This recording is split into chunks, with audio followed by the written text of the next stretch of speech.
I'm an old guy. We are live. Great. Welcome aboard, Yes, we everyone. are.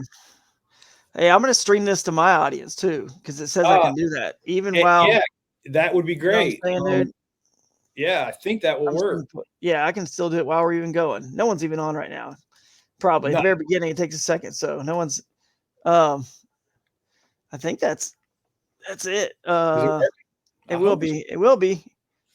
Okay. Well, it's only going to let me do 2 destinations. So maybe I'll do, uh, Drew Gregory Fishing Facebook and my YouTube. There we go.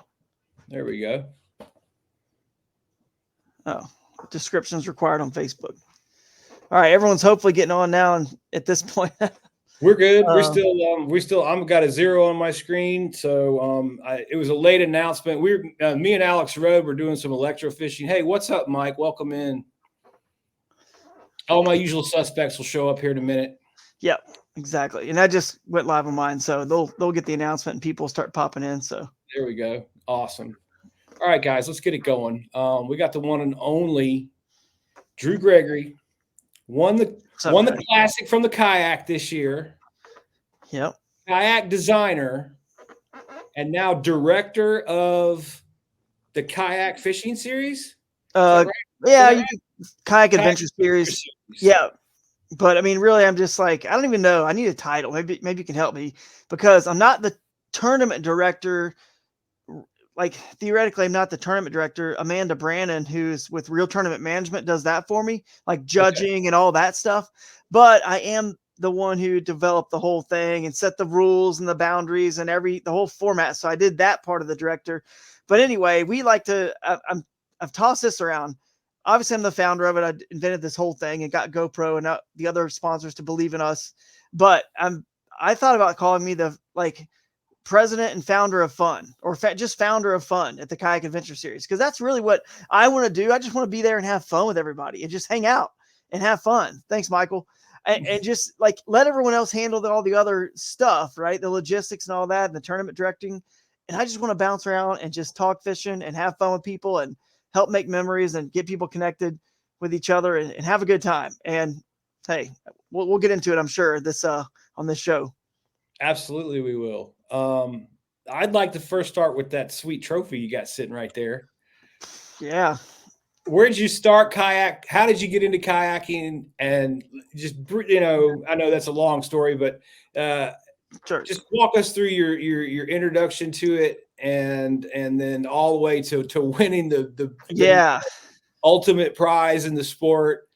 And I think Mhm. kayak fishing is awesome. I think it brings a lot of people to the sport who would otherwise not have availability. So Yeah. Yeah. So, I mean, essentially, the best way to describe my journey in kayak fishing is just simply the fact that I fell in love with fishing rivers and creeks. And if so, essentially, a kayak or a bass boat or any vessel to fish out of is a tool. You need the right tool for the job, the right water, and I'm fishing in rivers and creeks. So, in my Google searching, and it was 2004 when I was kind of like really getting into it after college and I'd moved back from college in with my parents and I needed an outlet, right, to get away. I mean, I love my parents, but I needed some time to get away. I just got off this height of social life, right, in college. I get back home and it's like, oh man, with my parents, like no one's around. I need something to do. So I started fishing the rivers and creeks that my dad fished, when we grew up again, and just kind of like really fell in love with that again. It's funny how when you're a kid, when you do something when you're a kid, you typically will get back to it. You know what I mean? Later in life, you'll eventually circle back. And my parents got me into fishing. I never like stopped fishing, but when I get back from college, I'm bouncing around the rivers and creeks, and then I started doing some searches on the internet about my local rivers and creeks, and noticed that people were starting to use kayaks to, actually fish the rivers and creeks. And I just got done learning in my senior year in college how to whitewater kayak, and I didn't even know much about sit on top kayaks, which was the rage at that point, or becoming the rage, and definitely now is. And I just bought a couple, and then kind of the rest is history because I knew how to paddle, I knew how to fish, and now I'm just I love rivers and it's the best tool. So I just ended up with kayaks because it was the right tool for the job.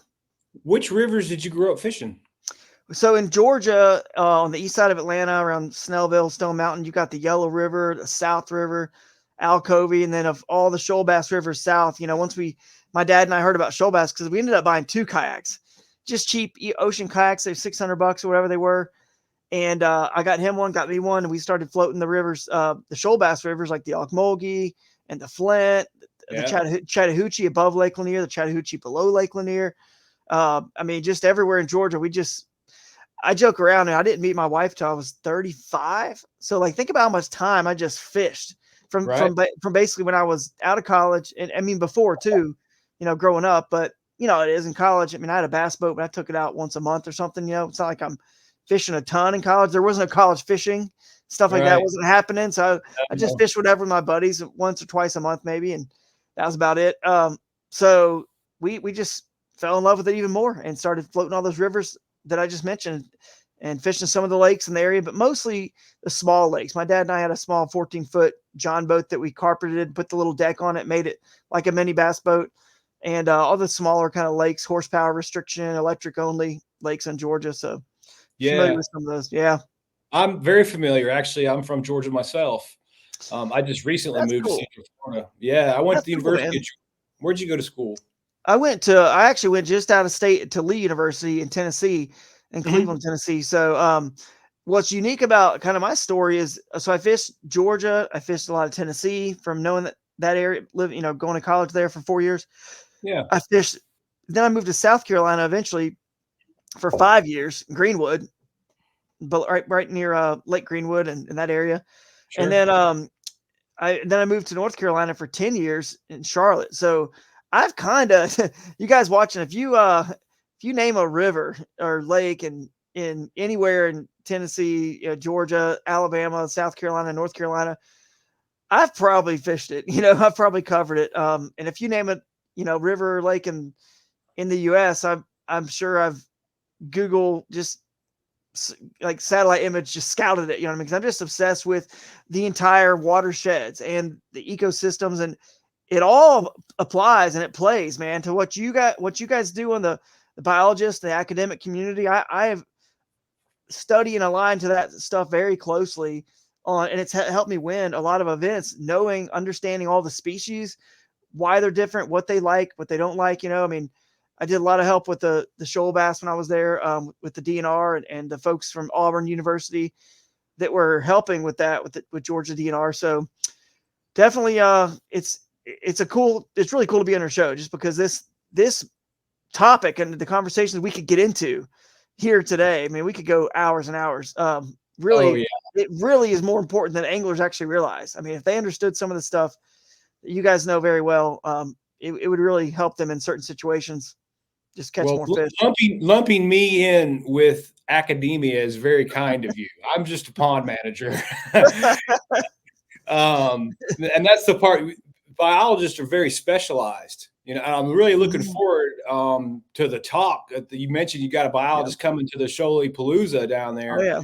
I'm looking very interested in that. I have actually only electrofished shoalies. I've never caught one. Right. Oh, wow. We got to get you up there to catch your first one officially. Yeah. So, and actually, I really want to try to pull one on the fly rod. Yeah, that'd be really cool, man. It's won't be hard. Hopefully we get some, not too much rain, because the rivers can get stained, but it's amazing. They'll get big in small creeks. They'll get real big, and you can go in there and those will clear up obviously quicker.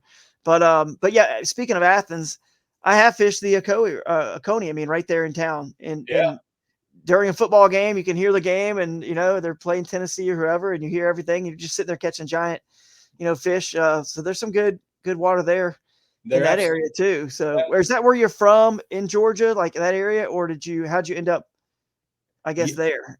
I jumped around. I was born in Atlanta. Okay. Grew up around Cumming, Buford area. Oh, that's where my sister lives. Yeah, her and her husband and my niece and nephew, they're in Cumming. Yep. No kidding. Yeah. Yep. Around those two towns, kind of split my time there, and then did a couple years down at Valdosta State, and then learned about fisheries management and biology from a biologist. Came down and did a talk, Yeah. And I'm like, I didn't even know. I was at that point in my college career that I had to choose a major, Yep. and I'm like, if I can major in fish, I'm majoring in fish. And so that's how I got to where I got. See, Uh, I can lump you in with academia. There you go. I mean, sounds like you learned it from an accredited institution. the So, University of Georgia, I can promise you, you better put your mouthpiece in. oh yeah. It's not a joke over there. No. My Yeah, they brother-in-law went there. Brother-in-law Rich Butler, man, he good dude, and hopefully we'll see. Maybe my nephew might be trying to get in there too. He's trying to go to law school and everything, so it's really challenging. But I know how challenging it is, just because I mean, following his journey, and he's super smart, and it's still gonna be super super challenging to get in. So, but yeah. lots of good friends and good people over there in Georgia. I actually lived in Athens for a year. I went over there to originally go get my master's degree from Georgia. They actually were one of the first. There's about 4 or 5 schools in the entire country that were offering a master's degree in sports management. They were one of them. But I moved there, and then they lost funding, believe it or not, for that program. And Wow. they lost, so they didn't even offer that. So I didn't know how long it would take them to get that back, if ever. Which is funny now because every school has sports management, even undergrad degrees, masters. It's like a normal thing now. But that's Mhm. shows my age a little bit. But anyway, I ended up going to Georgia State downtown to get because they were one of the other universities that had a master's program in sports management. So, That's yep, cool. My sister went to Georgia State. yep. So did Yeah. mine. Dude, we're just gonna keep bouncing I get all this stuff all day long. how we not fish together before. I know everyone's gonna be like, "You two get a room. We want to hear about shoal bass and everything else." So we'll get to Right? it. Let's hear about that Yeah, trophy, man. I yeah. All mean, right, yeah, yeah. I don't want to make I don't no secrets or anything. I know Yeah. you're a professional fisherman, but what did you do? What Mhm. was the difference that made the difference for Drew to hold that piece of hardware? Well, and I'll give away some secrets and some juice and help people, and hopefully they'll realize that it's the tip of the iceberg with me. I don't know you're the same way. People, your information is where your value is for people, and they can subscribe to your channel and all the stuff you've got going on, and they'll benefit from it immensely. I guarantee you. The same with me. I'll give away some cool little stuff here and nuggets, and then hopefully people will realize when I offer my next session of virtual seminar classes that I do, or 10 people get on here just like you and I share my screen, teach them how to use all the tools and everything, I like how to dissect a body of water super fast, and hopefully have success like I do with my style. So I'll tell you guys a little bit about this trophy and how I won this event. So this was one of the most like calculated, just strategic tournaments I've ever. I mean, most of them are. I've got a pretty good strategy and game plan, but this one just came together so well because there's a few cool things about this. So first of all, Lake Tenkiller, again, this is great. Going back to the fisheries biology side of this, Lake Tenkiller is unlike any other or most any other lake in Oklahoma. And I don't know if you know this or not, but in the fact that it is naturally in the range of the Neosho smallmouth. Neosho smallmouth, before we knew there was a different strain or potentially could be a whole new species later to be determined, I'm sure. But for right now, just consider a different strain, guys. The Neosho smallmouth do not get big. They get like 17 inches max.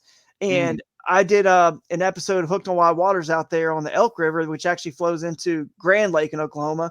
Learned all about those fish. I had Andrew Taylor, Shannon Brewer, other fisheries biologists that got their work in the Southeast. And I know them from the Southeast, but they actually got their degrees from Oklahoma, either Oklahoma State or, yeah, I think it might have been Oklahoma State. I can't remember.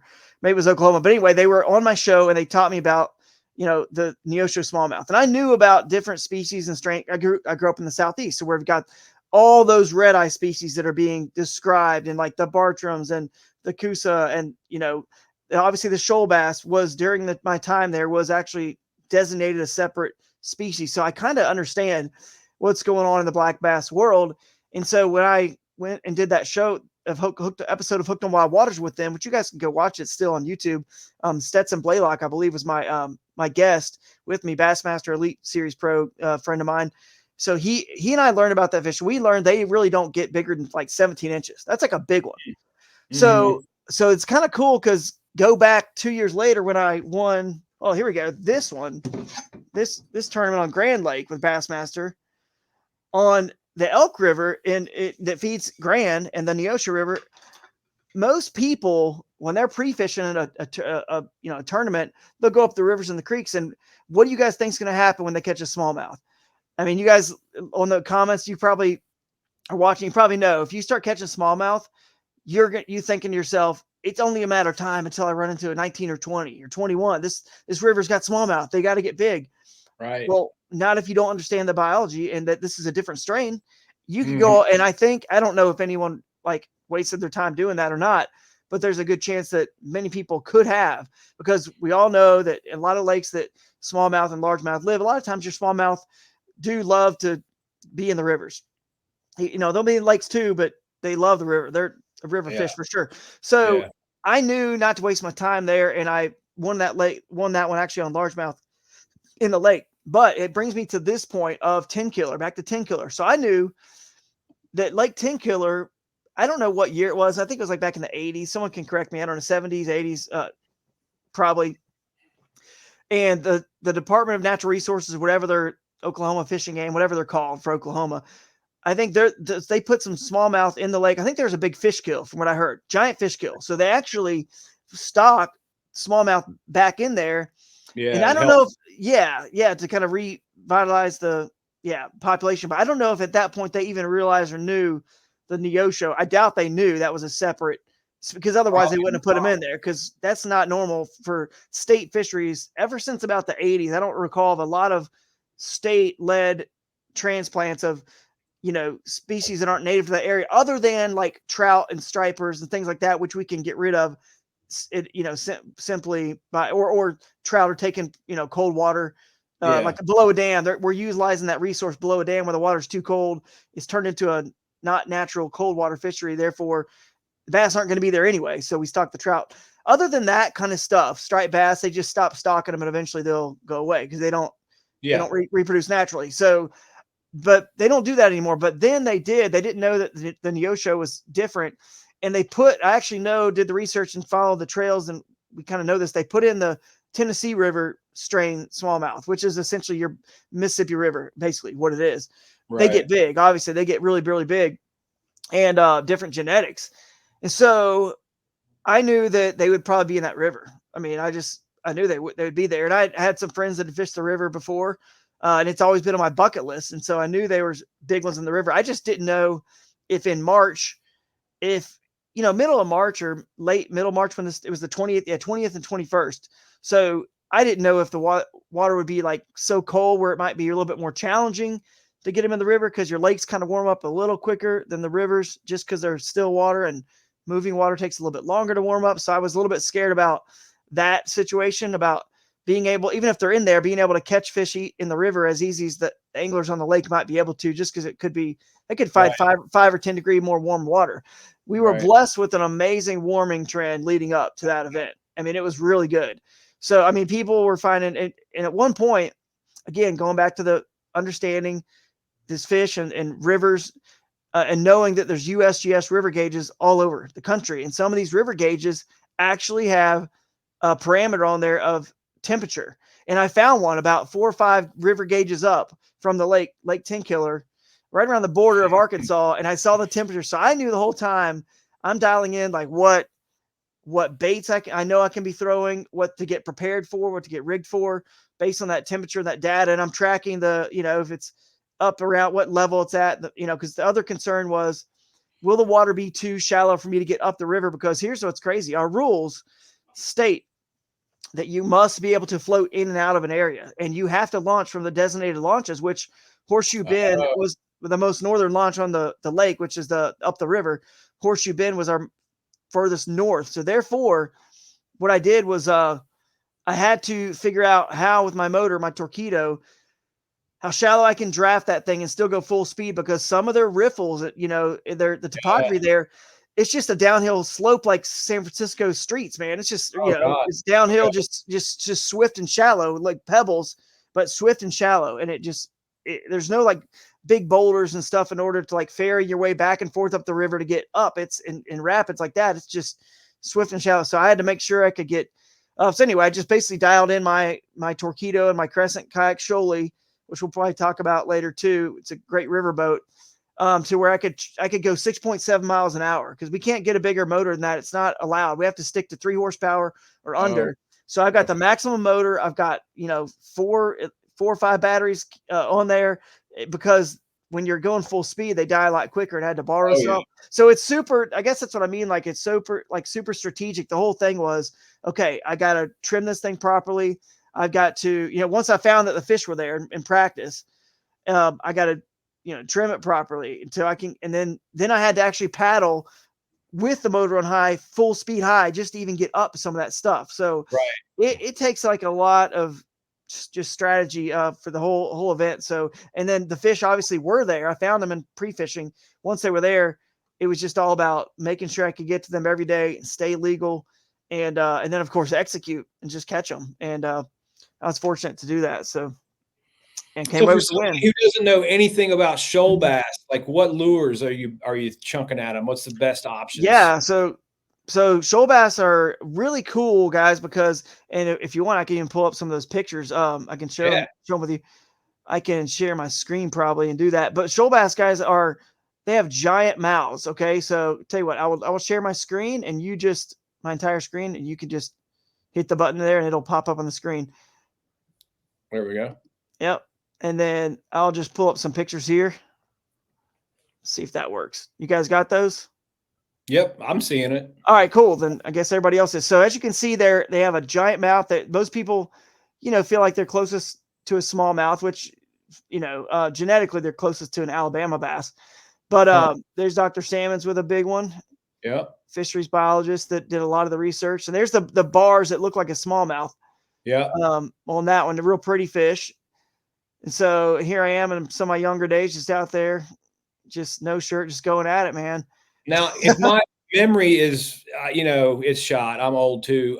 Wasn't it was a shoaly wasn't even designated Right. its own species till like 2000, right? I think it was like 97, Yeah, 98, right around there. Yeah. right in there. Yeah, I was. Yeah. Yeah, I So vaguely remember that. that's right. So they're big fish, and you can see how big their mouth is, like on that photo. Yeah, So yeah. that's a 7 or maybe 8 inch Z-Man streaks. That's just a giant fluke, basically. Oh wow. Okay. Giant weighted fluke. And that's a 7 inch bluegill. That was back when True Tungsten was around, the brand True Tungsten bluegill swim bait. And that fish there, guys, this thing, sorry, that one's 7 pounds 2 ounces, and so is this one. But this one here was 24 1/4 inches long. So Wow. they are not a small fish. So that's the That's almost a misconception. record, isn't it? Isn't the You record know, like 8? the record is 8. I think it just got the Georgia record's 8.5. I think it just got changed. Well, let me get out of this inception here. The Georgia record is 8.5, I believe, because it used to be 8.3, and someone just broke it over on the middle Chattahoochee. But Oh really? yeah, it was like a couple years ago, and the world record's like 8.12. And I say world, why is world and Georgia different when they really only live in Georgia? Just because before the population was totally eradicated out of the Apalachicola River below Lake Seminole, below that dam, which is technically Florida, right below that dam, Yep. there were still some there. And as sometimes right below those dams, you can get some big ones because they gorge up with the shad and other migratory species. So I'm pretty sure that one was just gorged up fat and was one of the leftovers that still existed, and somebody caught it, and that was the record. So that is what it is. I don't know. Georgia, hopefully we'll get that record back because it rightfully belongs to Georgia. There's only one more small remnant fishable population of shoal bass in Florida, and that's on the Chipola River, which flows into the Apalachicola. Because there's some little small limestone shoals on that river, and they still reproduce naturally and are in that river. But hopefully Georgia will get that back. But basically, guys, yeah, they just have bigger mouths. They, not as quite as big as of a largemouth, but because of that big mouth, you can throw big baits, and they, big bass want a big bait anyway. They do. So when you, not saying you can't put on a little mini max chatterbait or something small and catch them for sure, but the water clarity in, on the Flint, on the Yakmulgee, those two, especially in the middle Chattahoochee, it's a little clearer, but on those, you know, two main rivers there that people are going to fish in this Shoaly Palooza event for the Kayak Adventure Series on May 3rd and 4th, you can get away with throwing some really, really big baits and they're going to engulf the whole thing. What's cool is, their scientific name back when they were designated back in 97 and 98 is Micropterus cataractae. And Yeah. in the Shoaly kayak, we actually embedded cataractae under the hatch, the front hatch lid. Oh, nice. That's pretty cool. It's a little like love letter to the shoal bass. But basically what that means, guys, Micropterus, the cataractae part means like fish of the waterfalls. So this fish, it's only a river fish. It doesn't live in the lakes. You'll never catch them in Lake Seminole or West Point or Lake Lanier unless it's like a fluke thing in the winter where they've kind of pulled back to winter. Some of them might use some of the part of the lake, the river arm, but you really don't catch them very often in lakes. And they're river fish, and they do live in the shoals. They spawn in the shoals. They love that current. Now they will spread out in other parts of the year. The summer and winter, they actually kind of end up in very similar places, but they kind of just spread out more. And they get on wood in the summer and other sections of the river that aren't, as shoaly and rocky. But generally, once you like in the springtime, they kind of like those swifter shoal sections because that's where they spawn. They spawn in those shoals. And isn't that amazing? Yeah, it's pretty cool, man. And, yeah. That's the only place we saw them with. I've sampled the Flint a few times. The Flint is unique. You're getting most of Georgia has really soft, hardness, no limestone, clay, low productivity. But once you start getting down in that southwest corner of Georgia, it changes. You get limestone. You get a different, way different water quality, way different. Yes. And I'm sure that has something to do with it. Yeah. We only saw them with the electrofishing equipment in the tight, fast water. They wouldn't be in the pools. Exactly. Your largemouth or any Alabama bass that have unfortunately gotten put in some of these rivers will take the place of more of those slower sections. But then, like I said, the shoal bass will move back there in the winter or in the like summer. They'll move and you'll catch them on wood, just flipping a jig, just like you would be largemouth fishing. But they do love the shoals. And the only reason, honestly, they spread out is this is actually interesting because in my mind, this is the way I see it. So the water, they spawn in the shoals and they spawn there. From what I know, they are actually, they leave pretty quick. I don't think they even stick around and guard the fry because all the little rocks are there for them to hide. And they pretty much just say, you're on your own. And that's kind of rare for a black bass because usually the what is it? The females stick around and guard the fry. I can't remember. The males.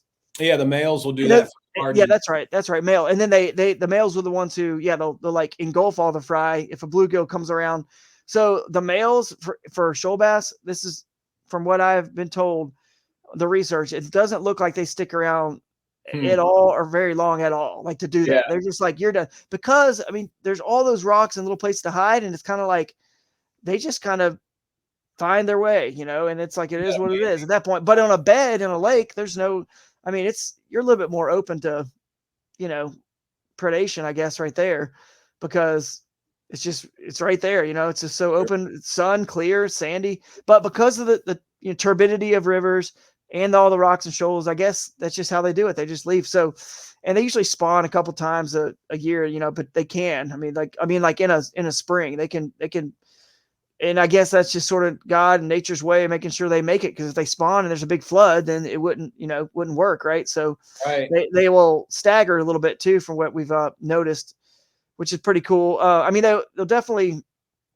largemouth are a bigger staggeration, if that's a word, of when they spawn than anything, but still the shoal bass are pretty good at doing that. But so the way I see it is they get in the shoals and when the water, think about it, they're cold-blooded animals. So their metabolism, the water's got to get warm enough to where they can actually attain those rapids and stuff to want to get in that stuff. Because at some point they're in a pool, they're wintering in a pool, and they're either going to go drop back down, like go downstream to the next shoal that they want to be in, or up.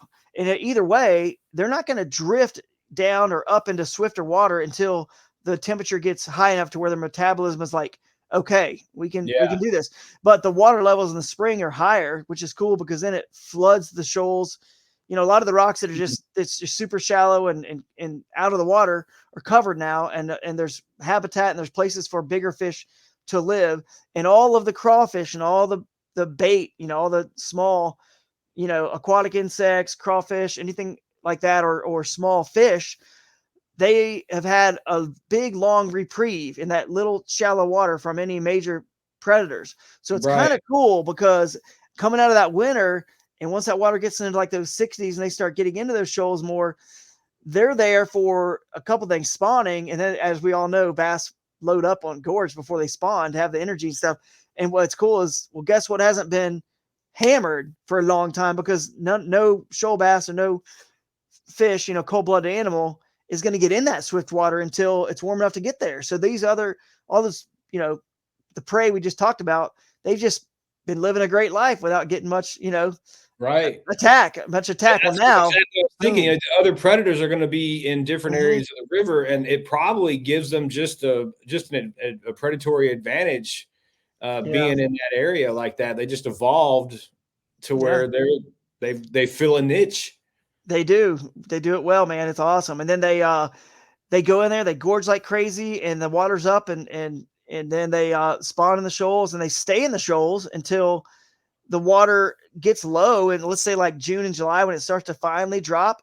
Well, now somewhere that was 2 feet deep is like almost dry. You know what I'm saying? So Sure. Yeah.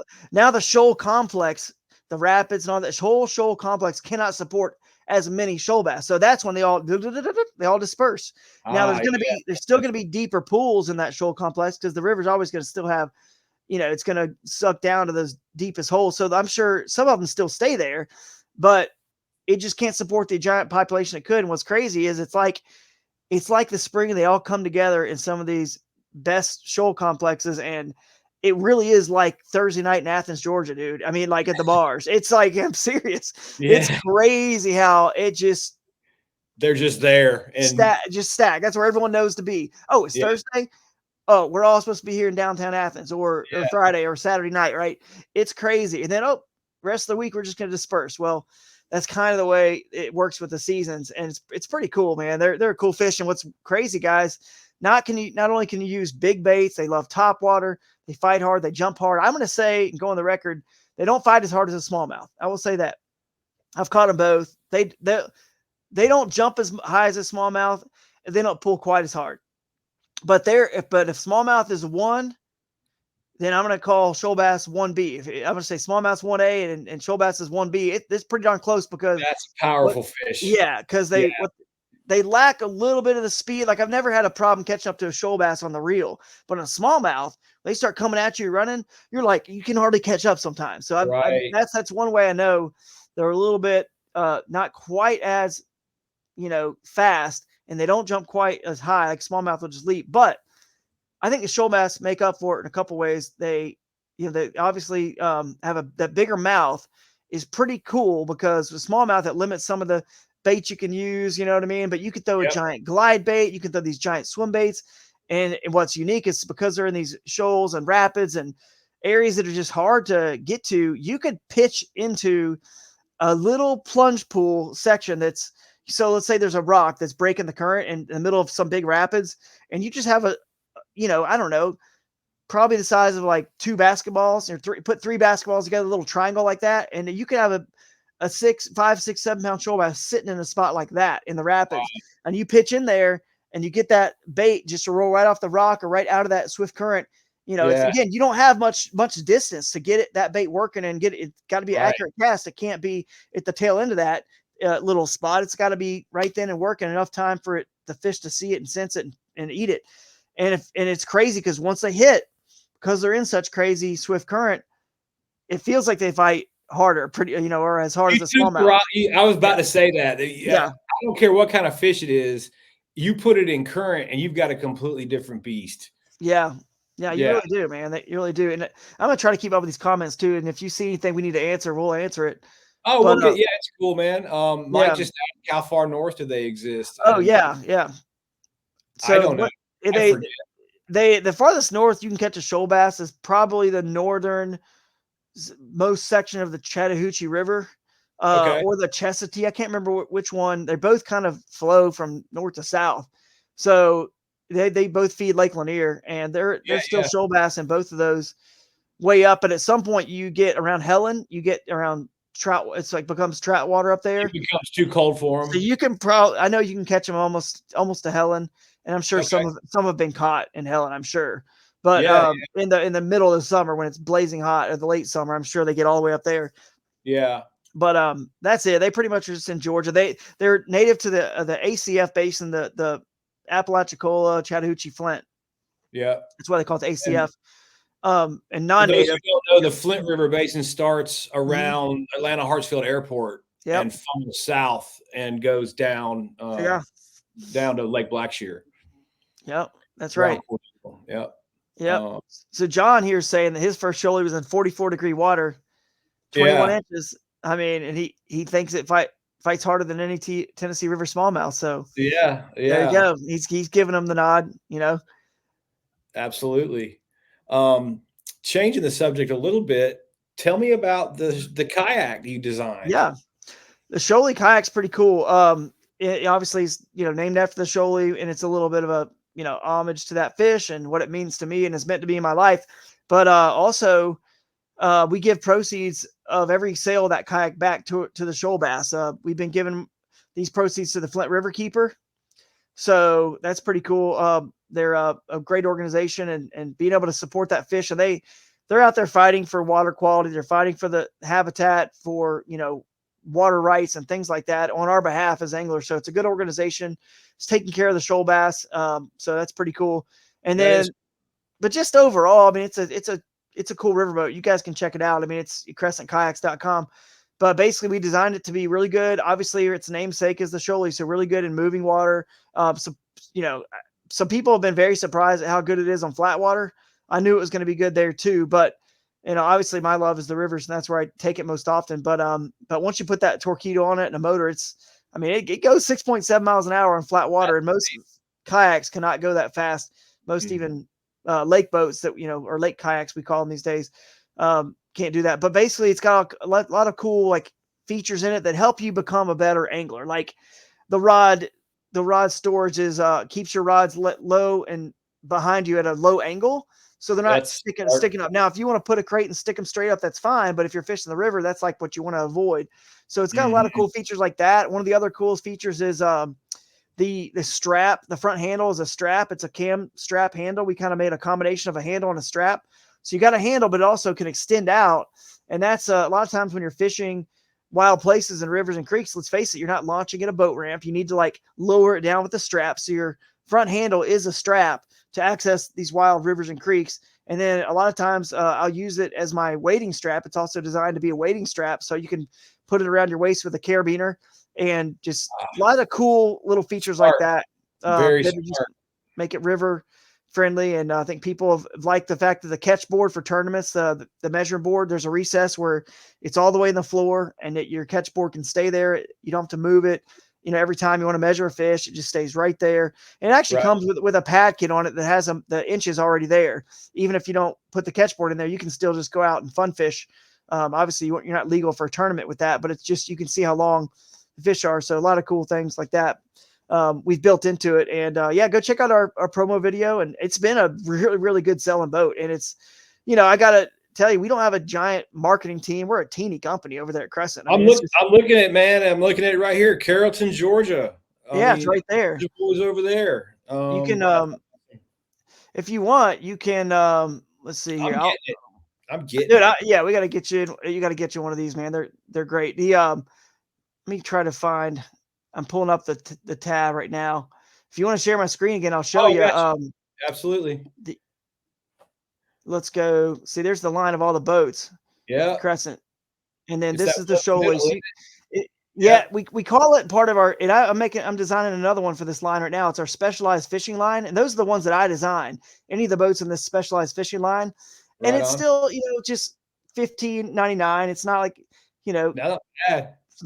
That's it's what I not a love bad price point. about fishing, man. I mean, those glitter boats are $190 million now.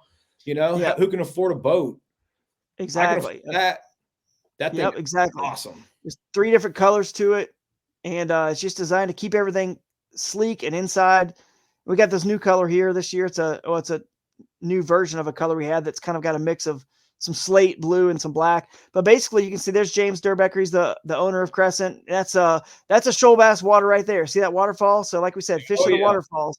They will and you can click on there, find a dealer, and we got some cool pictures just showing it off. And it's got drag chain shoots if you use the drag chain. You guys can watch that Shoaly walkthrough video. But we're not a big company. We don't have a big marketing team. The fact that this boat sold the way it has was honestly mainly because, I mean, obviously I'm sure, me winning tournaments and promoting it is help, but even still, like, man, I'm just one guy, you know what I mean? I'm not some big team of people out there. We definitely have some guys that are, kind of on I guess a quasi team that love our brand, and we love promoting their stuff, and they fish out of it, and they promote our shops. They maybe have a connection with a dealer, see how that fish, but see that fish finder's in there, by the way. So everything, look at that, man. everything's designed to be like low and nothing sticking up on your kayak. Cause in a river, things are going to break. If anything's sticking up, it's going to get busted and hit and get broken off. So, but anyway, yeah, I think just the anglers themselves are the ones who are like, man, this is, and then this is like the best boat. That looks like, if you scroll back up a little bit, it looks like a very unique, if I'm using the right term, keel design. Yeah, it's pretty. Yep, it's pretty flat. It has just a very small amount of. I mean, think about a whitewater kayak. You don't have a lot of undulations and stuff like that on the bottom. They're pretty flat. You know what I mean? Just rounded and curved because they need to be that way so that water can slide underneath them, so you can maneuver in a river really well. Because if you have something that's real super pronounced in the middle here, then when you turn sideways in the current, that current just has more. You're giving it more of a wall to hit to start pushing you where you don't want to be going, pushing you downstream because you were turning to try to avoid something, right?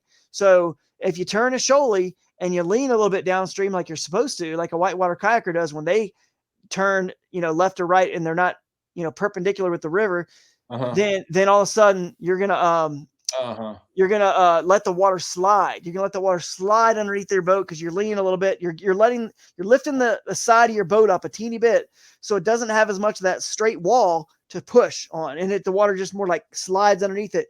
And dude, I got some. I mean, we could, trust me, I can pull up anything you want to share on the screen, but I got videos that show that thing off. And how I'll try to find it. Really great to paddle though too. You don't have to. It's super good to paddle. Yeah. We're gonna get to this question too from Thomas. Thomas Michael. I don't know if it's Thomas or Michael, but let's see. But yeah, you guys go check it out. It's a cool boat. Let's see what he says. What's the feasibility of taking your and other organizations' clout and turning some of these fisheries around where we're losing the native species of bass to the intrusion of the spotted bass? Well, that's a good question. That's a whole nother probably show and a rabbit hole, but I'll tell you this, the short answer is, what we need to do, in terms of these organizations and the clout, we need to convince somehow, and I've tried, Bassmaster, Major League Fishing, any other major fish organization, that's like that.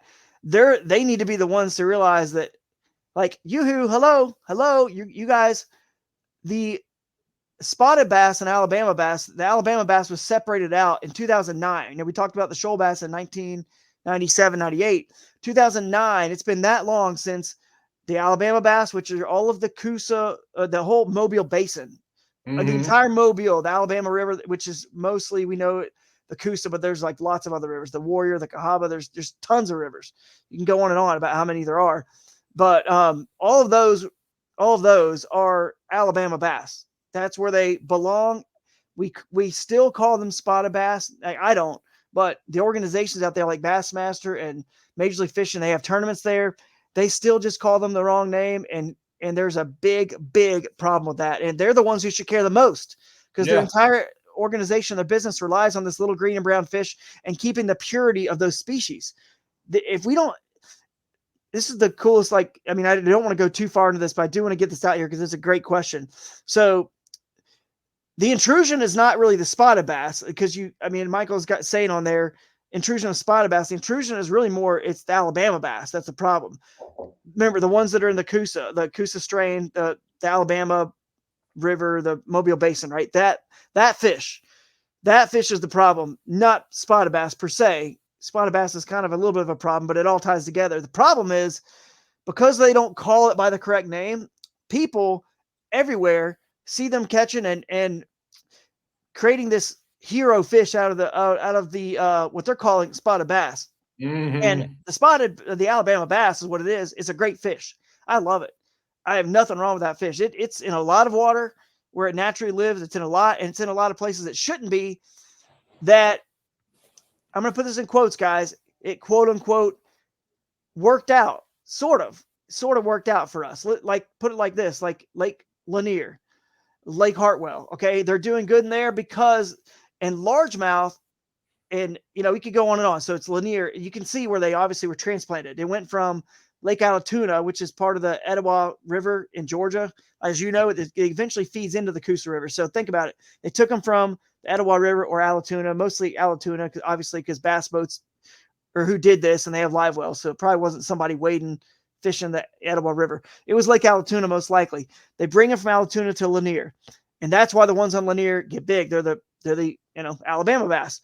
So then why I say it quote worked out, I'll tell you why it worked out in a way. It worked out because Lake Lanier and Lake Hartwell and lakes that are similar highland reservoirs like this that are very, very big recreational lakes, party boats, jet skis, recreation, homes, docks, clear water. It gets clear. It looks pretty. They will never let grass grow. They'll never let anything happen to those lakes for fisheries, negate or bring back not negate, but the trophic upsurge. You got to understand what that is. So the trophic upsurge is your first 10, 15, 20 years, let's say, of a lake. When you flood it and all the about this, Shan, all the wood and all the nutrients that are on that bottom that was never underwater before get instantly it brings all that life and nutrients to the whole resource, all the lake, all the fish. Think about like a blowdown, guys. When you go fish a lake, the fresh blowdown is the best one, right? When it got the log that's in the river or the lake, it's the freshest one is usually the best for the first. And it's good for like 6 months or whatever, or 9, 10, it could be a year, but the fresher the better, and the older the worse, because the old ones are just a trunk. That's it. There's no more limbs. It's just literally a trunk, and that's it. And eventually, it's like nothing. So there's not as much surface area, not as much areas for bait to hide and aquatic insects to get on and feed and whatnot. So that's the trophic upsurge. So once that's gone, the reality is, and I hate to say this, but all lakes, they're naturally filling in and they're getting suckier and suckier and suckier over time, just naturally. They're getting silted in by all the sand. That's a natural process. Yeah, it is natural. And in my pond management, Yep. I term it new lake effect, just to make it easier. And I tell guys all the time, just train and restock your pond every 10 years, expose the bottom. We can use feeders to keep the carrying capacity high, and we can ride that new lake effect forever. Very rarely do I get guys to take that opinion and use it but the guys that do always have fantastic fishing, great growth. And that's right. It's a very real, what it is. It's all of that. We'll just call it detritus, organic material. Matter, bottom. That is like fertilizer that drives the phytoplankton bloom. Mm-hmm.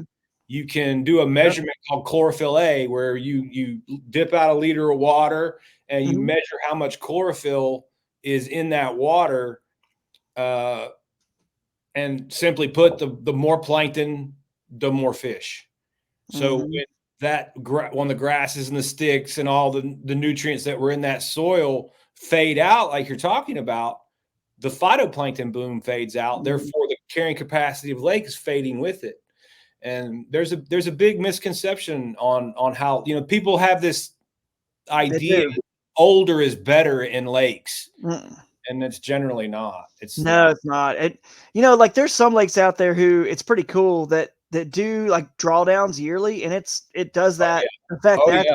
There's some that I know they do drawdowns more for the floating Sylvania and stuff like that. That's kind of their purpose, is to get rid of some of that, but it actually helps this situation. But anyway, this is like a long explanation, but you can't get around explaining it this way so people understand the whole story. And so basically what happens is, for bass fishermen, it worked out because largemouth were it was never going to be that great. And largemouth are not good predators they're not as good at open water feeding on open water bait fish. Now, here's what's crazy.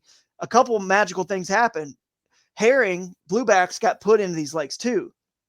So now you've turned, because we can never recreate this trophic upsurge, like you're saying, this new lake effect, the only way we can do it and to make the lakes continue to stay good is either grass, you know what I mean? Or, which isn't going to happen in the Hartwells and the Laniers of the world and the Lake Normans and all these places, right, that these fish are in now because they've moved them. Or you can put in a non-native open water bait fish that turns it into this mini ocean, like the herring and obviously some of your shad species are that way out like alewives and stuff like that up north. They're like that kind of, what's the Andromedas? Is that the word I'm thinking? They just Yeah, swim that's right. That's nonstop. Though you make it a mini ocean, and it actually bluebacks is. are as well, I believe. Yeah, Bluebacks. bluebacks. Yep, exactly. Yeah, So and I can remember at school, man. Like I can remember when Lanier High School and college, it didn't have bluebacks, and the spotted bass fishing was terrible. It was 1 pounder after 1 pounder after 1 pounder after 1 pounder, and then every once in a while you'd snag like a 5, 6, you know. mm-hmm. And Yep. the teachers were like, they were afraid because they didn't know what was going to happen to the fishery.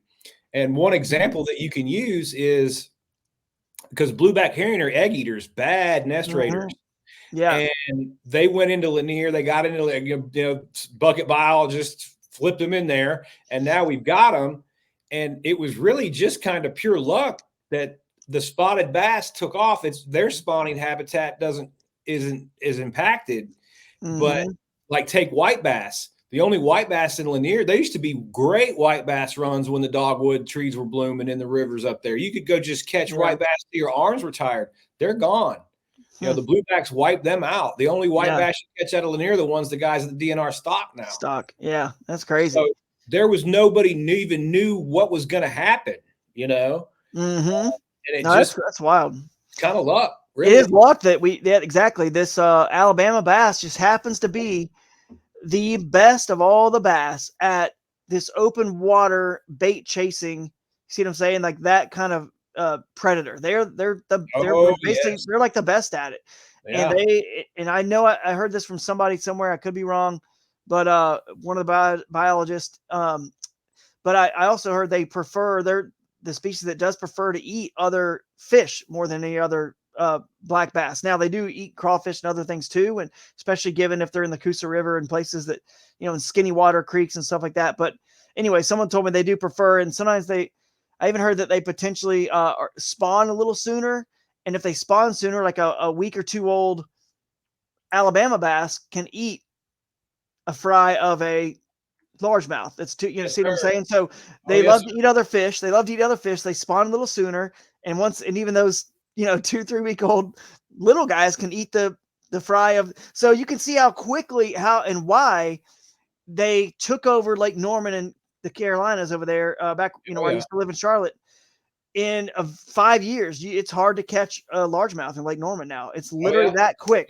They outcompeted them. And again, we got lucky, and let's just stop while we're ahead, because those lakes are all the lakes. If I could have looked at the whole map of the U.S. and say which lakes could probably use a blueback and a, Alabama bass to create this fishery, that it's never going to happen naturally, because largemouth aren't going to ever just all of a sudden start just living all out in the middle of the lakes. And, they're more like a structure focused, like they want a big blowdown. They want stuff like that. Now, I'm not saying it's a difference in it's really a pack hunter versus a ambush predator. Two different mentalities, really. They they back up, they push, they run. They're just in big schools. Not to say you see largemouths will pack up in school, but it's going to be that, like, probably 2 to 5. Right. Those largemouths start getting 7-8 pounds. They're not running in schools. They're finding isolated cover to ambush prey, Yeah. And it might still be a hump or a point somewhere out under the, could be 20, 30 feet or whatever. They're still out in the middle of the lake somewhere, but they're still relating to that hump or something, or in Lake Fork, it's the standing timber. They're relating to it, and then they're hiding with it, and then hiding behind it, or using it as, cover. And then all of a sudden, the bait fish, whether it's bluebacks or shad, come by and they get them. They're not just still maybe swimming, all day long. But the Alabama bass literally is skinny and long, and it looks like a missile when you look at them. You can see why they're the best at that. I mean, you can totally see with the way they're built. So we've lucked out. They're in those lakes. The problem is, and this gets into the question that actually how he worded it, that spotted bass are the northern strains. We used to call them northern, Kentucky's northern strain spotted bass. Mm-hmm. They get dinky. They're this Ohio River. They are not a big fish at all. So when these big organizations start calling them still continue to call them spotted bass, the problem is people out there don't know which ones are which and which ones aren't because they don't call them by the right thing. So the bucket biologist crew says, man, well, their spotted bass are getting bigger than ours. We need to go move some of them. And maybe they grab actual spotted bass that are by them and move them into a lake that they shouldn't be in, or maybe it is the right one. They're the right one they're trying, or they wanted to get the bigger ones than the Alabamas. Either are bad because either you're putting a bunch of runts, because the true spotted bass get like 13, 14, 15 inches. I mean, that they can definitely get bigger. It's hard to catch a 17, 18. They're out there, but they're mostly just a bunch of little teeny runts. That's all they are. So you're either moving a bunch of runts, which would no good, right? Or you're moving the Alabama bass, which we haven't talked about the other problem with them. Not only do they just simply outcompete largemouth, they hybridize with every other black bass. As far as we know, they pretty much hybridize with everything else. And the problem with that is this, and I know you're shaking your head because you know what I'm about to say. Oh, yeah, I know. When you hybridize, a smallmouth and a Alabama bass, you've lost the genetics of a pure smallmouth because it keeps going because those fish can reproduce as well. They're a 50-50 fish, right? A smallmouth and Alabama. Those two fish there can go spawn with a pure, Alabama or pure smallmouth or whatever it is, or spotted bass. They can, or shoal bass, or they hybridize with anything else. So the problem is, think about the Susquehanna River, how amazing of a smallmouth fishery. Everyone knows that's trophy smallmouth, right? If Alabama bass get to that system, and a better example is the New River in Virginia because it's already happened. Right. They've moved into Clater Lake. People moved them into Clater, and that's the world-class trophy natural smallmouth fishery. Second oldest river in the world, and some of the best smallmouth fishing on the planet. And some moron has put Alabama bass in there because the organizations and the people leading our sport continue just to let everyone just say spotted bass. Like, I should correct you and everybody. I should correct all my friends every time they post anything and say, they're like, I love spotted bass when they're fishing all these. We should tell Alex Rowe, we should get on him and be like, he catches some giants because they're Alabama bass, but he still calls them spots just because everybody else does. Well, who's going to take a stand? I'll be sure to bust. I'm going to bust Red's chops. He was with me yesterday at electrofishing. Bust him. Yeah, I'll get on him. Get on everybody because don't you want to be on the right side of history when eventually everyone realizes, like, don't you want to be one of the first ones that started the trend and taught everyone and showed everyone like the truth that's been the truth since 2009 when they did the research? These biologists like you did hard work to study and actually figure out, oh my goodness, this is not a spotted bass. This is something unique and different. It gets way bigger. There's a lot of things that are different about it. It can hybridize with all these other bass. The spotted bass does not, because they live naturally in harmony with largemouth and smallmouth in the entire Mississippi River system. Right. Total harmony. Boom. You put in this Alabama and no, it hybridizes. It wrecks. Yeah, it's bad. And what for our pond people that are watching and know, and again, misinformation that's out there, the way you described how spotted bass outcompete largemouths, they spawn before them and eat their fry before the fry ever even have barely hatched. That's exactly what crappie do to largemouth bass populations in ponds. Wow. I never stock crappie in ponds. Dude, and watch their heads start spinning around. Well, I've done this and I've done that and I've done this. And I'm like, man, I'm telling you, you don't want crappie in your pond. Don't put them in there. Crappie, crappie, succulent, speckled perch, wherever you're from, wherever you call them. Leave them in the river. Go fishing for them there. Don't move them. And you touched on moving fish. Don't move fish because they're not even considering you're moving parasites and diseases around too. Not are you only impacting the fish population balance, but you're also affecting the fish population health, because when fish hatcheries move fish, it's called a deprivation. Yeah. They put them into a tank and they put them with medicine, so all that stuff doesn't get transported. That's right. Yeah, it's big. Dustin's question is up here, and I want to touch that. Kayak spotted bass mandatory keep tournaments. I love that idea. And then we got Oliver Nye coming in. He's a little late. That's okay, Oliver. And this ties into what he's got going out in California. He was on electrofishing rig as well the other day. Yep. And that brings up another point that you touched on, catch and release, missing information that's been pumped into people's heads, right?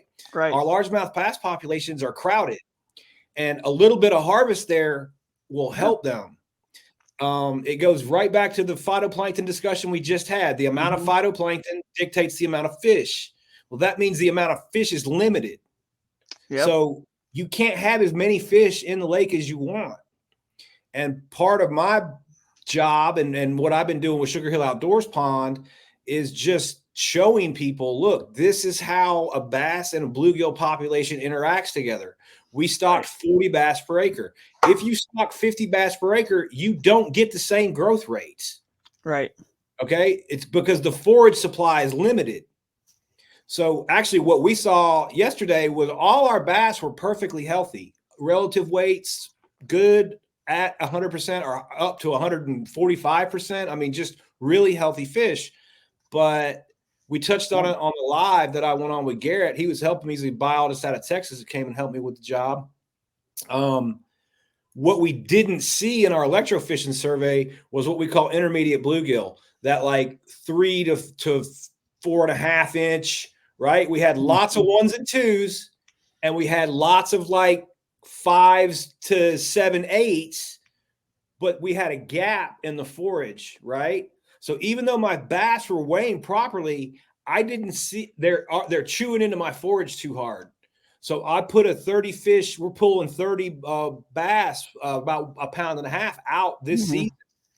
And the other thing that I saw was like we've been tracking them. We've got them tagged, and all our fish that were originally stocked are over 2 pounds. So we had some fish that are in like that 1.4 pound class. Well, that fish was born last spring. Because I'm getting about 2 pounds growth. I'm getting about 2 pounds growth on my northern bass that are in there. I'm getting about 1.2 average on my Florida bass that are in there. So the northerns are actually outgrowing the Floridas in that pond. And so that 1.4 pound bass I know was last year's spawn, right? Right. He grew up about 1.5 pounds in a year. That makes sense. He's following right in between the two parents, right? You're somewhere in there. But I also had 4-inch bass, 5-inch bass, 6-inch bass. Now, where do those bass come from? Yeah. No, do you know? I know. I mean, they either dragged the spawn, the late spawn. We had a fall spawn. Yeah. The fish were so healthy, they threw off 2 spawns. 2 spawns. And that's something that I started telling my guys, like, watch out for that fall spawn. And now I've got Philip Cheek. I'm surprised he's not in here. Maybe Philip's in here. He sends me, he's October with taking pictures of bass on bed last year, right? Yep. So I saw, he was over in South Carolina, and he sent several pictures of bass spawning in the fall, and I saw evidence of a fall spawn in my pond this spring with the electrofishing survey. Yeah, that's probably what it was. And that's why those surveys are important, and that's why understanding the biology of the fish is important. Because yes, catch and release is important too in the places that you need to do it. But when you get 2 spawns in one season, we're taking fish out now, right? It balances like a bike. You can wreck in both directions. Right. That's right. I mean, it's one of those things where we used to keep them, when I was growing up. That's why we fish. My parents are from Texas, and they fish. That's why so many of us, it obviously has turned this catch and release, and Bass has done a great job with that, with getting that message out there. But I agree. I mean, I just don't feel like cleaning them and doing all the work. You know what I mean? But honestly, it's a lot of work. Well, I love going back to Dustin's comment. It gave me an idea that I've had for a long time. I'll bring it up with you, with Oliver in here. I'll bring it up with him. Okay, there's a program in Georgia called Hunters for the Hungry, and you can donate venison that goes to the homeless to help feed people in need.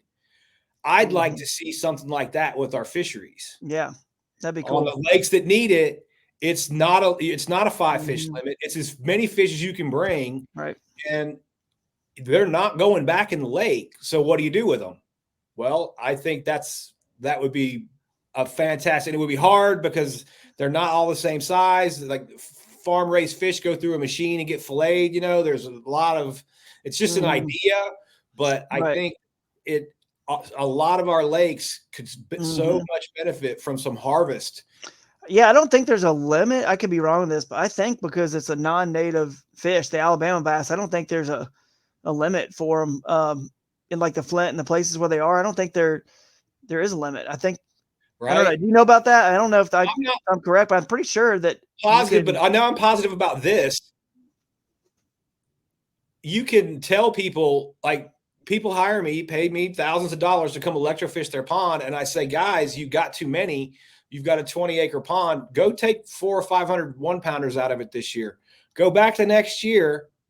How many fish did you keep? Yeah. Okay, so change the laws all you want. If your anglers think they need to be throwing them back, you're not going anywhere. Right. Yeah. Right? The law is irrelevant if nobody keeps any fish anyway. Yep. And I saw that repeatedly over and over, like 95% of the guys. And then what they wanted to do was put it on me. Well, you got the shock boat, go get them out. Not understanding the shock boat doesn't bring all the fish up. It's just a sampling method, Yeah. Yeah, it's true, man. I mean, it's common sense too. That's the way it works. I mean, so maybe we can get people, doing that, and it'll help grow some bigger I don't fish. know. It's just an idea. It needs it. Yeah, it is. Yeah. I mean, it's probably needed in a lot of places, but man, it is definitely hard to do. Now, one thing, the shoal bass was the opposite in some ways. A lot of people would just take way too many because they get a little easy to catch in certain times of the year that we're coming up to, and then it became like it's kind of like people netting fish, that illegally netting fish in these creeks and places like that. Where they're just, what are they? Not a gill net, or maybe it is a gill net I'm talking about. Gill Just netting is across the Yeah. entire creek, and it's like, man, now we're just like killing all the forage and craziness like that. So, but And anyway, that's the point that I'm trying to make is Yep. each individual fishery is unique. Yep. Rubber stamping management plans on top of every lake, catch and release, catch and release, catch and release, catch and release, or gill net it, gill net it, gill net it. Either way, that's bad. Yeah. Again, you can wreck it in both directions. Right. The truth lies right in the middle. It does. Yeah, it does, man, for sure. And I'm just excited to see what we can do with our platforms, because that one question was basically saying, like, what can you and your cloud or your organizations do to help spread the word about this Alabama bass? And I think if we just start calling them, if we understand exactly, and we start calling them what they are, then people will understand that there's a difference, and they'll be like, well, why, what's the difference? And I just don't want to see, and it could happen. So the best example, by the way, is the Atlanta, they're downtown Atlanta, the Chattahoochee River, below Morgan Falls Dam, when it becomes a warm water fishery. Right there, that's the only place. I was actually fishing with Dr. Salmons on that stretch of river one time for shoal bass, trying to see kind of how many of them are in Atlanta when we were at the peak of trying to learn more about this fish. And I caught a smallmouth down in Atlanta. I was the very first angler to ever catch a smallmouth in the Chattahoochee River. Never heard of that. They're there. They're there. This was like 10 years ago. This is 10 years ago. And they are there in numbers, but not there. They're not there anymore. I guess I'm saying because nothing's pure anymore. So now if you go to that section of the Chattahoochee River, think about it. Red eyes were native to that and still live in those creeks. Alabama bass are in there now. Smallmouth are in there now because someone moved in. Shoal bass are native in there. You literally have this. It's no different than the city of Atlanta being just people from all around the world come there, and you got people of different, cultures and different races and ethnicities. That, of course, is now what you have in that river, and that is the future of all of our lakes and rivers. If you keep moving those Alabama bass, that's literally the future. They'll hybridize, because I'd be shocked if anyone could go to that river today, given it's been 10 years later and we know all those species that hybridize are in there. If you can catch a pure 100% anything other than largemouth, you can still catch probably a pure largemouth since they don't hybridize. but all the other ones do. And when you pick, I mean, you'll see there's pictures of people holding them up, and they're like, and on the American Fisheries Conservation Society, I think I'm saying that right, on their Facebook page, they do is what's that Bass Wednesday? Yeah, They will do. Awesome. I love Yeah. that. Oh, it's great. You'll see pictures of people holding up this fish, and it doesn't resemble like any of them. Yeah. And they're just all mutts. Yeah. That is what the Susquehanna River or the Great Lakes, and we don't know if this Alabama bass can survive and weather that far north and that cold temperature. Hopefully they can't, but likelihood is they probably can.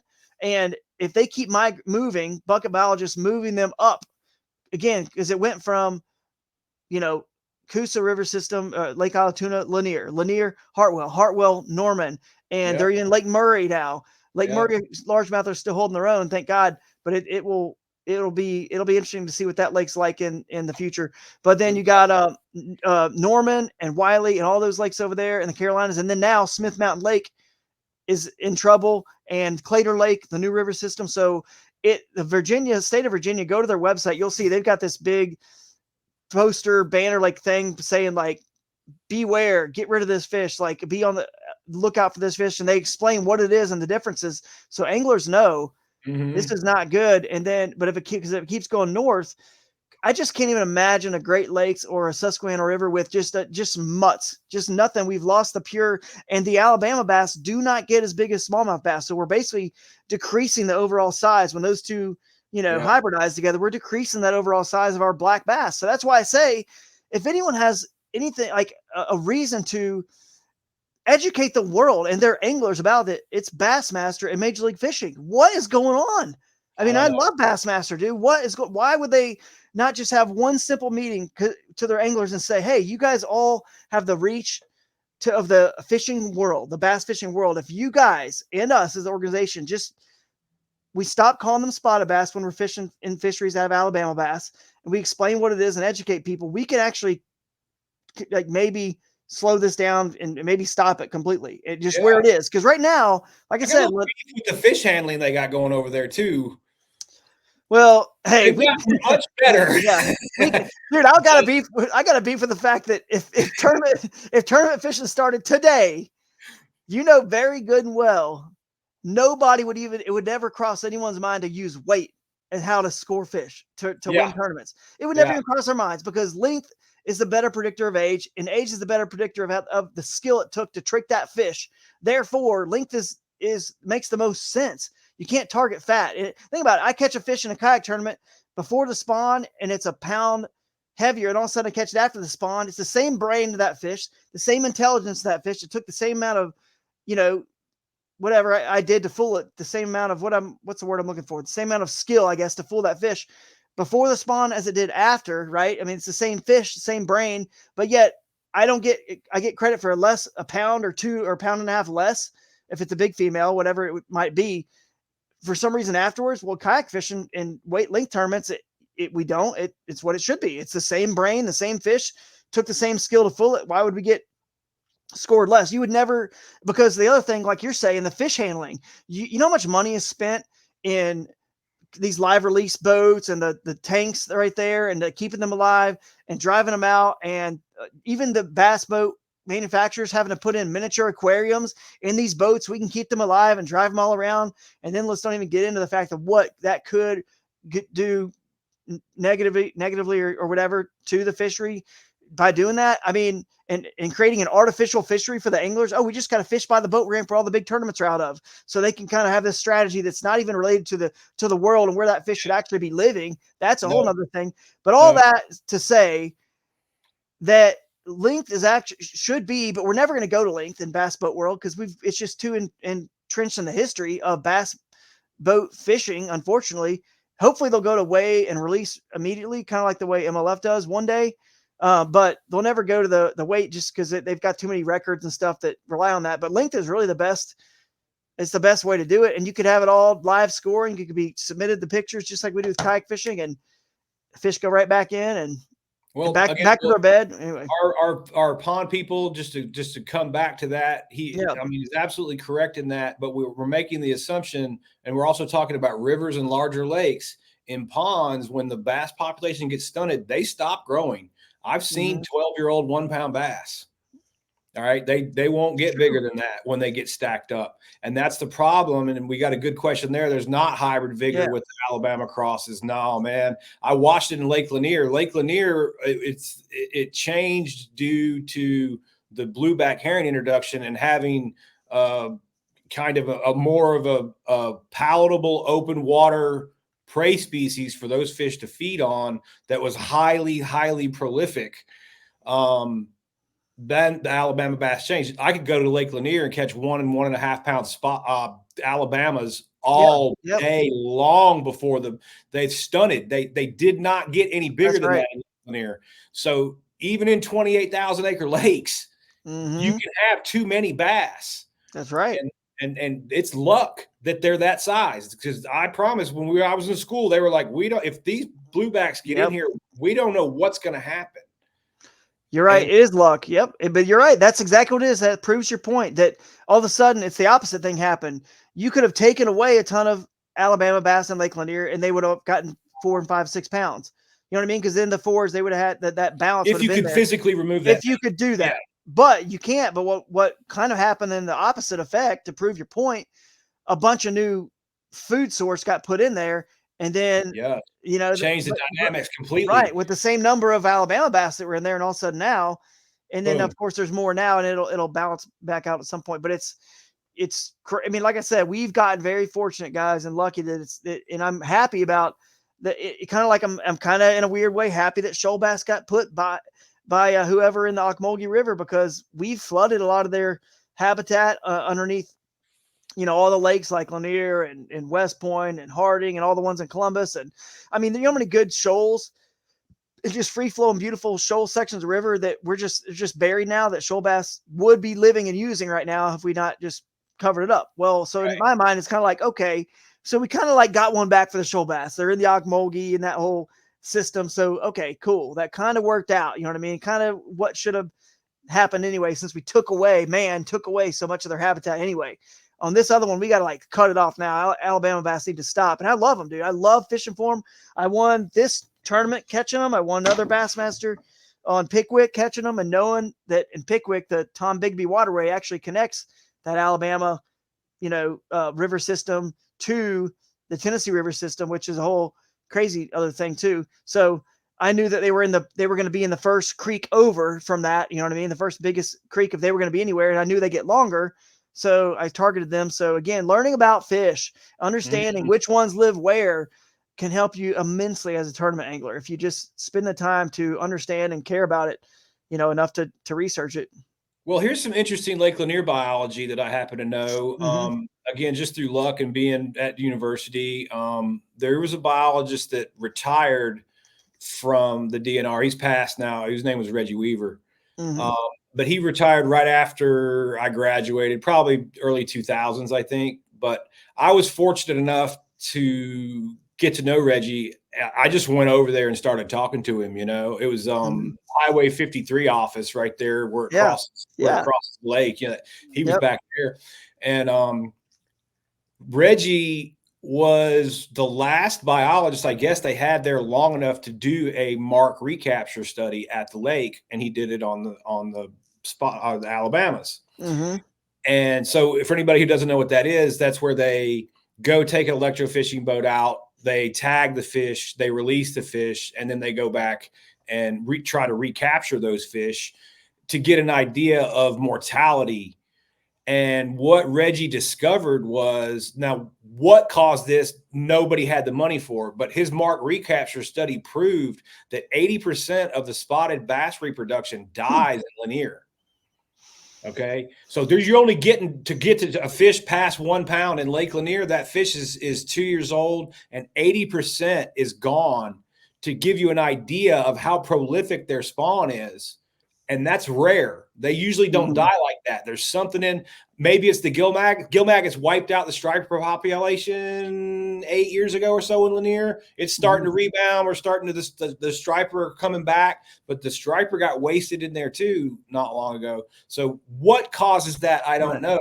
But the point of that whole story is, don't take the bass out of Lake Lanier and go, look how big this fish is. That's a unique variable. Right. Take Lake Chatoog up north. Oh That yeah. smallies in it. Yep. Oh, it was such a good. Yeah. They're Gone. gone. They're gone. Gone.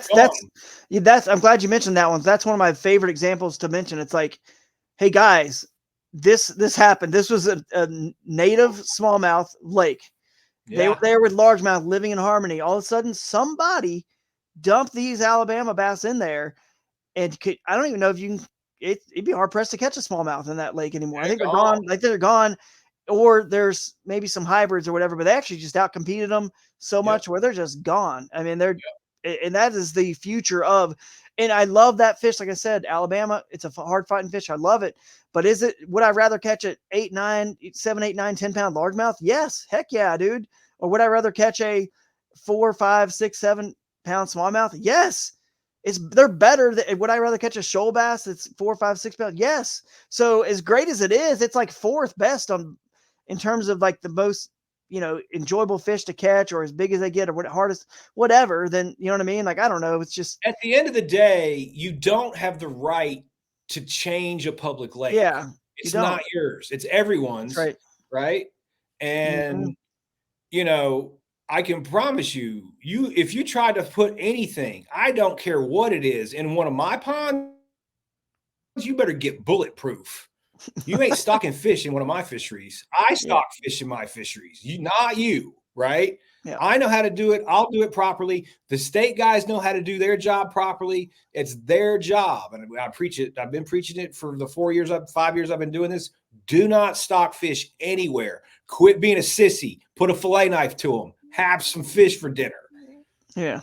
Yep. It's true. Yeah. I mean, look at Asian carp and everything else that's going on. I've seen guys throwing snake heads back. Snakeheads. Yeah. What are Snakeheads. you They'll take doing? over. Yeah. Chop off his head. Feed Yeah. a raccoon. I don't care what you do with it. Yeah. Don't put it back. Yep. I mean, unfortunately, you know how it is. Like like my point is, it's just you can't once you put them in the water like that, you can't control them anymore unless you just kill Nope. everything. Yeah. So the only thing we can do is just say, I mean, obviously, if you catch one of those, sure, snakehead, whatever, still throw it on the bank or feed someone like you're saying. That I mean, they eat great actually. So yeah, the homeless, but we got to just get this through to people because I want to be, like I said, on the right side of history. Is known as someone like, man, that guy seemed like he was a little cuckoo, but in 40 years, when someone's watching this video right now, they're gonna be like, oh my God, this guy was trying to tell us to stop doing this. We were gonna lose the purity of the sport. I'd rather be the guy that was trying because, like right now, the Coast Guard, I think it's the Coast Guard. I just learned that through my American Canoe Association certification that I got that they no longer call it PFDs. We're not calling them PFDs anymore. And they changed it from life vest or life jacket to use the word PFD. We all in the kayak fishing world, everyone says, get your PFD. And I know what it means and we can still call it that, but I'm going to start using the correct term. They changed it to PFD from life vest because they didn't want people to get the misunderstanding that this will save your life, because it doesn't just simply magically save your life because you have it on. But then the PFD, they didn't understand what that was. And now they officially said we're calling them life vests and life jackets again, so people understand that having them on, that's what it can potentially help do, is save your life. Yes. So even though it by itself can't do anything, they may not be able to turn you over and write you up and where you can breathe. You got to, but they wanted to make sure that was important again, that gets out there. So I'm going to call them life jackets and life vests, and people are going to look at me and think, well, this guy's some pro expert. What a moron. He's still calling them life vests like they used to call them 30 years ago or 20 years ago. But the reality is I'd rather be on the right side, because eventually they're all going to realize that word's going to get trickled and spread, and they're going to realize that's actually that we're supposed to be calling them again. And that same goes with this bass situation. I want to be the one saying Alabama bass, like crazy, and then saying spotted bass whenever it is. I'm doing it too. I've caught myself 3 times already. Yeah, I do the same thing. It's just so hard. And that's why I say the organizations that have the most to lose by, if this fish, does what they've done at other places, they're the ones that should help, that can quickly actually make this happen, this transition that needs to happen, because we don't call shoal bass red eyes anymore. Well, they were all lumped in with red eyes. The world record red eye was the 8-pound, 13-ounce red eye bass caught. Well, then they realized that, oh man, all the ones that were caught and declared records in the entire ACF basin are actually shoal bass. So now we call them shoal bass. So why can't we do that with this Alabama bass. I don't get it. Like, why can't we do it, when it has such detrimental effects to the future of our sport? I don't like what's the problem? Like, what, just because we've called them spots and that's a cool nickname, we're just going to keep doing it? And I so don't people know. Yeah, move them around, and it's ridiculous, guys. So you guys watch and try to do your best to at least learn which lakes actually have these. If you're catching 3-4 pounders, trust me, it's an Alabama bass. It's not a spotted bass. It's one way you can know, but we've talked about some of the lakes that they are. But anyway, that's our rant. I'll be on Alex Rudd's show tomorrow. I'll give him a hard time too. I'm on his Friday Night Live tomorrow, so chime sweet. in. I'll tune that one in, definitely, man. This has been great. I mean, you are. I am very, very impressed with your knowledge. You are a very well studied individual that comes from pure drive, and I think that blue trophy that's sitting to your left and my right is. I think, and I love to see it too, because it's going to be guys like you who understand. Like, I'll put it to my guys, and they know, they've listened to me. You will not see me teaching anyone how to win the Bassmaster Classic. Okay, that's not my lane. Right. Okay, my lane is fisheries management in small waters. Right, I stay in my lane. That's where I'm at. Okay, so the fishing guides from 1987 that think that they can still talk about catch and release all the time or whatever. Okay, you're coming into my lane. Stay over there. Talk about fishing. Okay, stay out of my lane. Don't come over here. You're not going to have any fun over here. It's not going to work out well. And to your point that you brought up earlier, I grew up bass fishing ponds around Georgia. We had 4 ponds around my house, so people let us fish. Banging them. I would have loved to have had that kayak at 12. Oh, yeah. You couldn't have given me anything better. Yeah, I mean, perfect. But I went to fisheries school and completely. I mean, it didn't take one. It was on quarters back then. So 1 quarter from the beginning of fall to Christmas break. I went from idolizing BASS, Bassmaster, all that stuff, to completely like, all of this is wrong. And I felt betrayed. I felt I lost a love for, I mean, I don't even enjoy, and part of it too, I think, is for me personally. I'm not competitive with my fishing, because if you're my client, it's important for you to catch fish, not me to catch fish. How well I fish is irrelevant.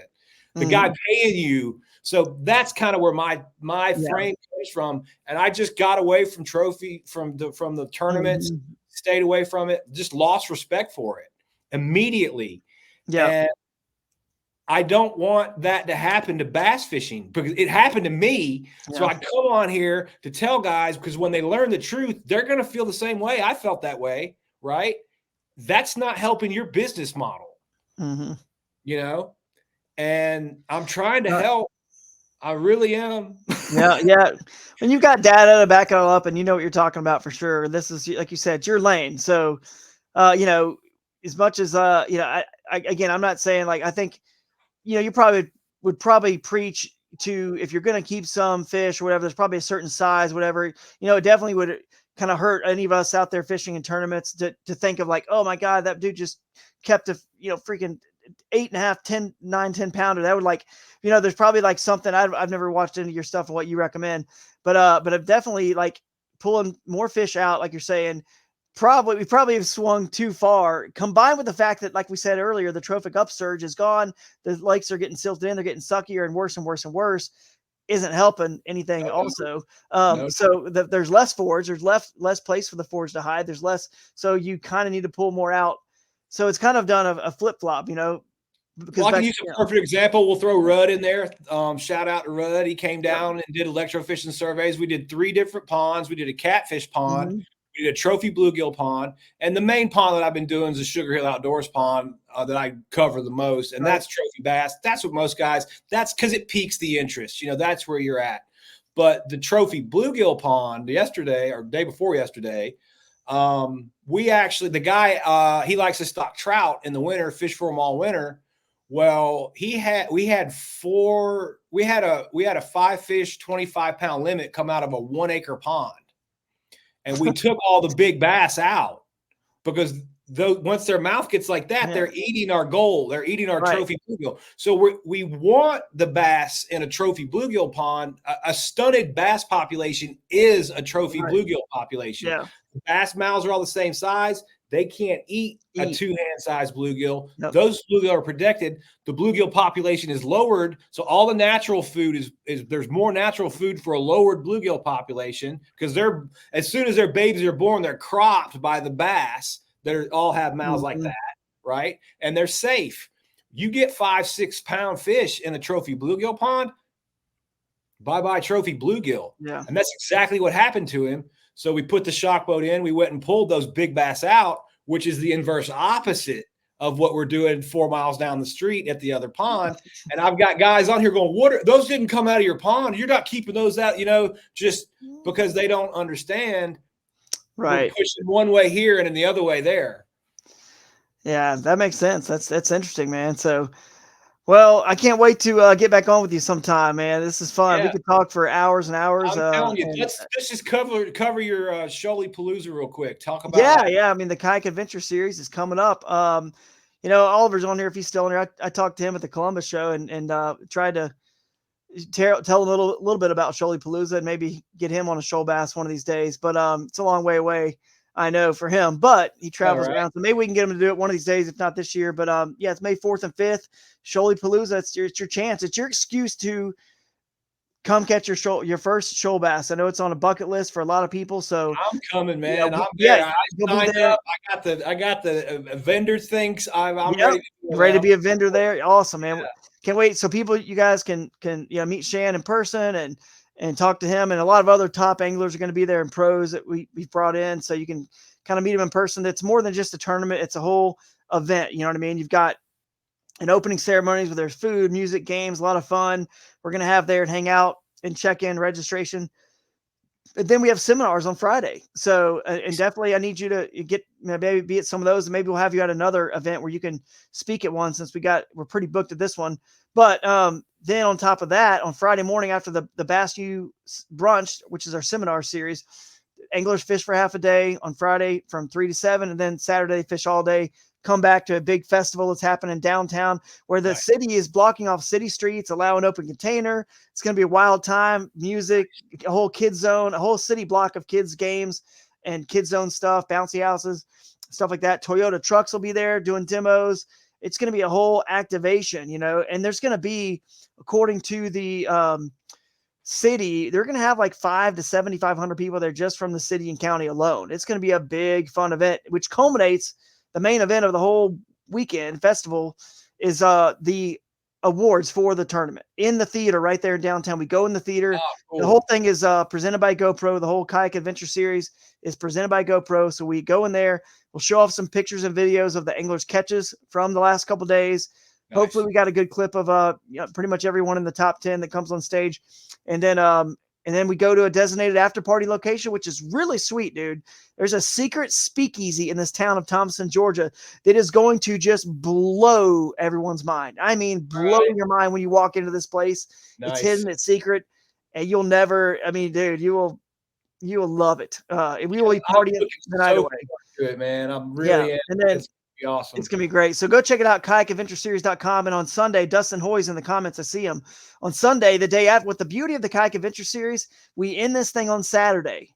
Because of that, we can party the night away, right? Because no one's got to get back to work. It's not Monday the next day. We can celebrate, and this is just as much about the fun as it is the fishing, So we wanted to do that strategically so that Sunday is open for people to do whatever. If you need to sleep in, sleep it off, drive home, that's fine. But we're also having these American Canoe Association classes, which Jeff Little and Dustin Hoy and Russ Snyders, who's another angler who owns both of these. The only other angler owns a championship for Bassmaster and an Angler of the Year for Bassmaster, will be there teaching courses on fishing and paddling and safety, that because we've all gotten certified by the ACA. So Sunday is open, and Billy's going to be there too. I see him in the comments. Sunday is open for those classes. So you can sign up and register for those. It's $110. That's it.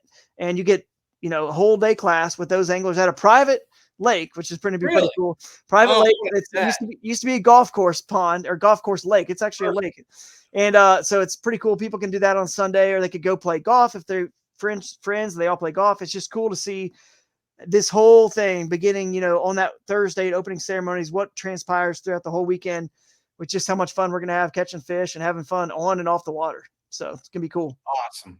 Awesome. Yeah. Well, I'm going to take from that verbal cue. You probably need to move out. You got the kids. You got a lot of work to do. I enjoyed it, man. We've been on an hour and 35. It was a Hour and good 30. I think we covered it pretty well, man. And again, I just want to did. say, Drew, it was an absolute pleasure talking to you. You're a very, very well educated blend of fishermen and biologists, and it's just very impressive. And I think that is why that trophy is sitting right there. Yeah, thanks, man. I appreciate it. Oliver, I don't know what that last comment means. He says, "Yeah, I am. I am what? You're coming to Shoalapalooza? You're coming to, you should, dude. You should, man. I know it's late in the game here, but if you don't come this year, we're gonna get you at one of these Kayak Adventure Series tournaments next year. There's 6 in total, so you guys can go check it out."